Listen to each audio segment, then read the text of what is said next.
So we're going to go through a skydiver's fall, and we're going to do this by starting with a sketch. So initially the skydiver is falling, and here he's still falling. Right here he starts at rest, and this is at maximum height. It's much greater than 0, and time is 0. So this is going to be our initial position, and he's fallen now for 3 seconds. Right? And what else do we know? Well, we don't know what V1 is. We know it's greater than 0. He's falling pretty fast. We also know that he's a little bit lower than he was before, but still greater than 0. He's still above the ground. During this time period, because there's no drag force, we can assume that acceleration is negative 9.8 meters per second squared. And then we get to terminal velocity. You know, the picture doesn't really change, but now we've got T2. It's now 12 seconds after, it's 12 seconds, right? And we're still moving, but now we're at some constant speed that's bigger, and we are still above the ground. Okay, so between these two positions, we're at some acceleration that's got to be less than g. Okay, we don't know what it is, but we know it's less than g. Now he's at terminal velocity for 1 whole second. So from here to here, we know acceleration is 0, and that takes us to 13 seconds. And we know that this velocity is equal to the previous one, and we're now lower. I guess I should have put some more greater than signs, but. And then, and we also know, well, let's keep going. And then between this position, right, we're deploying here's our parachute. It's not really open, but it's deployed. We know that the drag from that is going to be 1,200 newtons. Here, the drag is 400 newtons. Here we know that the drag is 0. Ready. Then it's now 15 seconds, and we know the drag force is 2,000 newtons. We know that the parachute is fully deployed, and our velocity is going to be smaller than the previous. That's the whole point, is that it's slowing down, and we're even lower, but we're still above the ground. And in between these two positions, between here and here, we've got some acceleration, but we don't know what that is yet, so we'll have to think about that. And then the last is at 20 seconds, and V5 is some new velocity that's even smaller, and we know that it's going to stay that way for quite some time. So after that, right, for as long as it goes, we know that V6 is equal to V5. We know this acceleration is 0. And in between here and here, again, we don't know the acceleration yet. We'll have to figure that out. All right, so that's kind of like what's happening. So now let's think things through. We're comparing drag, force, and weight. So we know that weight is mass times gravity.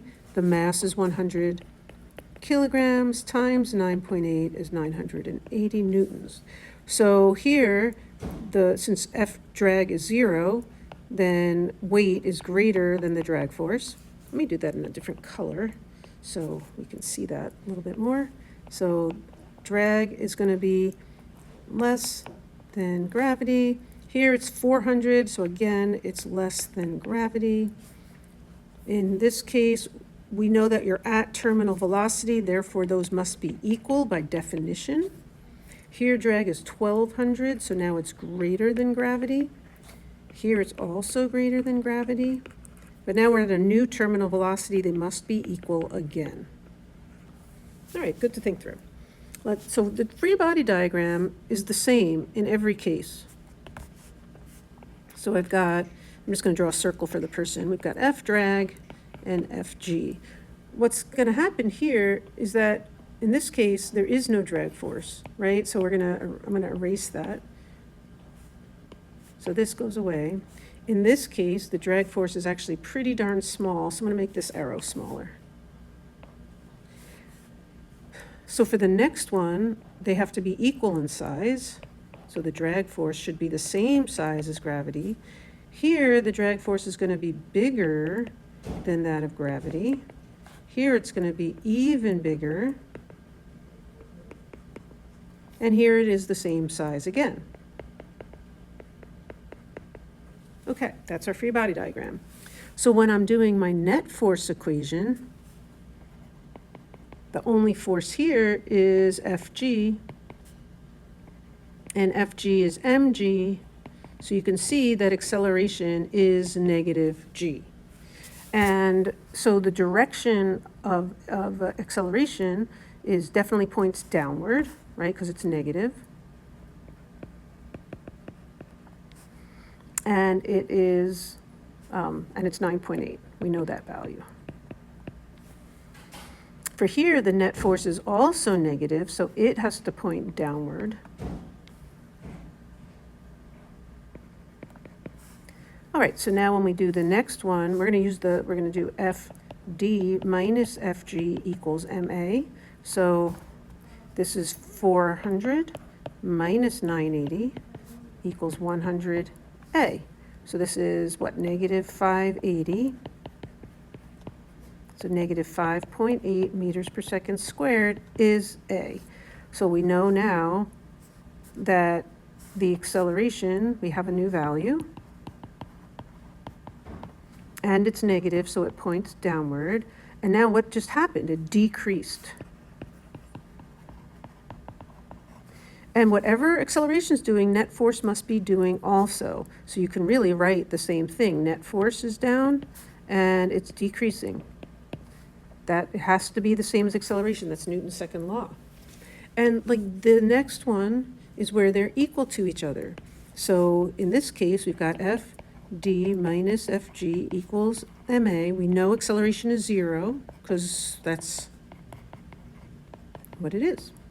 So now we know that the drag force is 980, and we know acceleration is 0.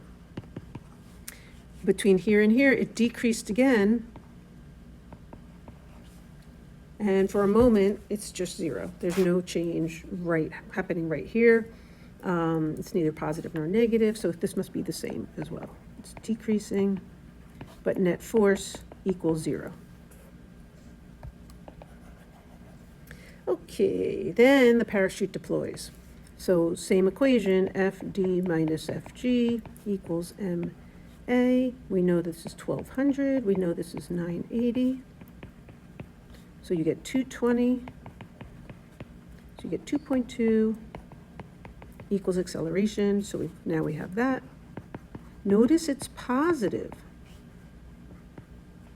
So it points upward.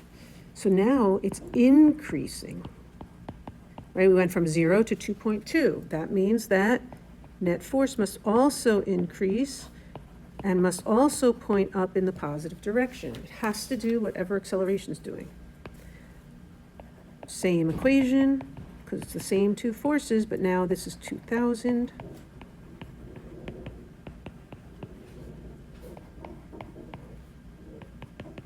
And so you get 10.2 meters per second squared as acceleration.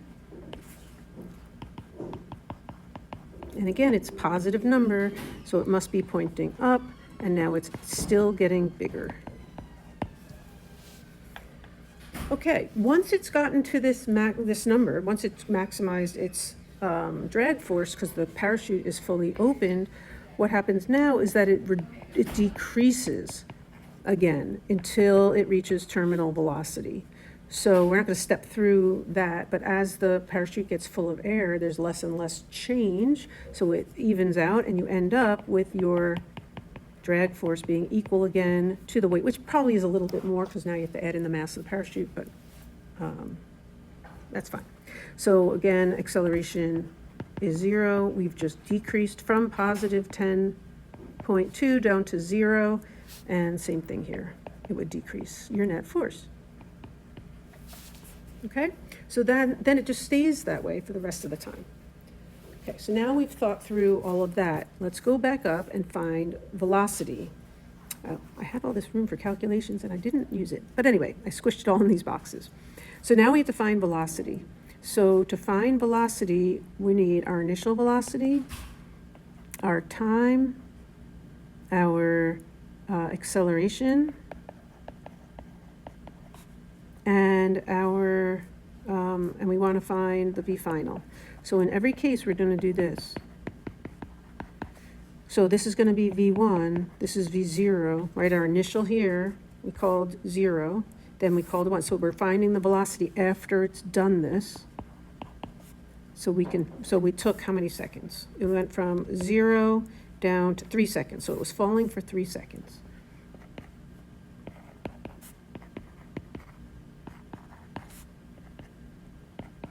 So by the end of that free fall section, you're going negative 27.4 meters per second. Okay, so that's from here to here. So now we'll do from here to here.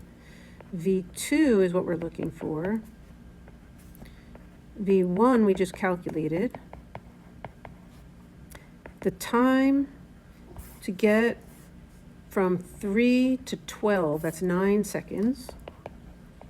That's your change in time.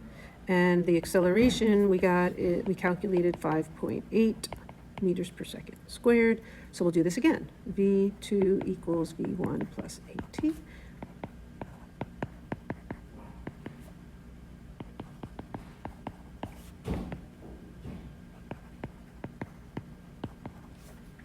Then we're moved, since acceleration is 0, right, for this next batch, since acceleration is 0, V3, there's no change. It's going to continue to be 79.6. Okay, so now the parachute opens. We have a new velocity. So velocity 4 is what we're looking for. Velocity 3 is negative 79.6. Acceleration is 2.2. And the time change from we did 12 to 13, so 13 to 15, that's 2 seconds at that speed. The equation doesn't change.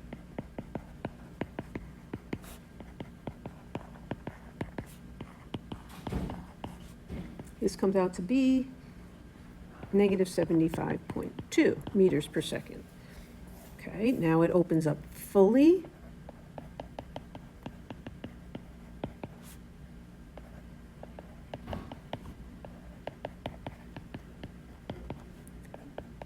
And now we have fallen from 15 to 20, that's 5 more seconds.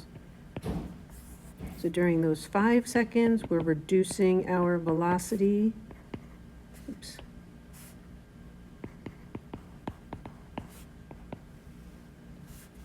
Oh, this is negative 75.2 plus 10.2 times 5.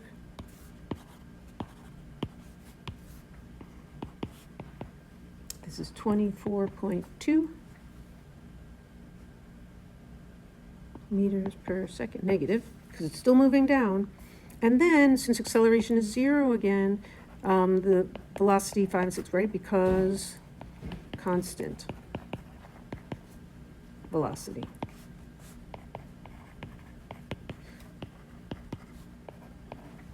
And that's what you're going when you hit the ground. So that brings us, that's the whole problem. That's really tearing apart this freely falling object, right? This person that's hitting, going through all those stages. And this graph, if you're going to do it, you can plot this. And we'll put this up here. So this is time.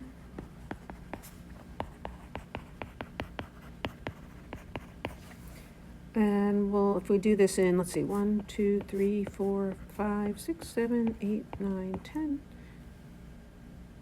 Let's do it by 11, 12. Let's do it by 3s. 1, 2, no, 6s. 1, 2, 3, 4, 5. 10, 20, 30, 40, 50, 5, 10, 15, 20, 25, 30, 35, 40, 45, 50, 55, 60. That's not enough. So let's do 1, 2, 3, 4, 5, 6. 36. Here's 72. So it'll just about fit. And then we'll do time by twos. 2, 4, 6, 8, 10, 12, 14, 16, 18, 20 seconds. Okay, there we go. So if we're going to plot stuff, we're starting right here at, and then you just got to pull off information. You're doing that for 3 seconds. At the end of 3 seconds, you're going to be going 27.4, negative 27.4. So at the end of 3 seconds, you're going to be somewhere around here. And then, you're just going to have to scroll, kind of flip back and forth.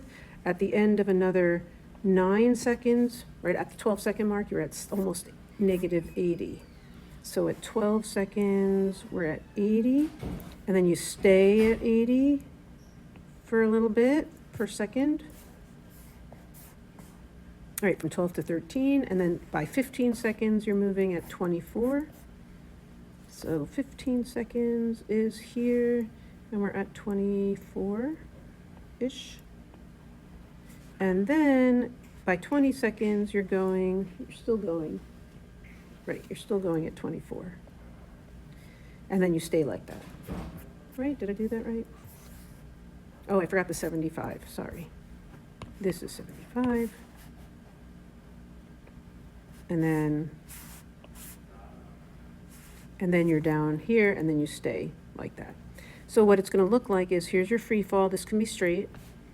Then it's going to it's gonna curve, right, getting shallower